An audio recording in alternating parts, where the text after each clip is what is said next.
कोकणात जाणाऱ्या दादर रत्नागिरी पॅसेंजर ट्रेनबद्दल आता महत्वाची बातमी समोर येते। मुंबई कोकण प्रवाशांसाठी ही महत्वाची बातमी आहे।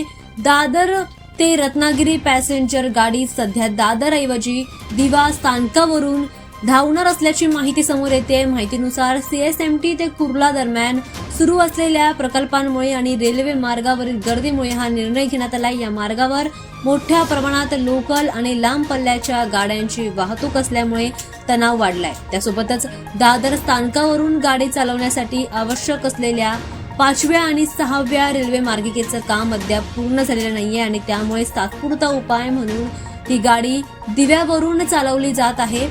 माहितीनुसार आवश्यक पायाभूत सुविधा पूर्ण झाल्यानंतर ही गाडी पुन्हा दादरहून सुरू करण्याचा विचार केला जातोय। तोपर्यंत प्रवाशांना दिवा स्थानकावरूनच प्रवास करावा लागणार आहे। दादरऐवजी दिव्यावरून गाडी सुटत असल्यामुळे अनेक प्रवाशांना आधी लोकलने दिव्याला जावं लागेल आणि त्यामुळेच प्रवाशांचा वेळ आणि खर्च दोन्ही वाढत आहे आणि त्यामुळेच प्रवाशांची मोठी गैरसोय देखील होण्याची शक्यता व्यक्त केली जाते।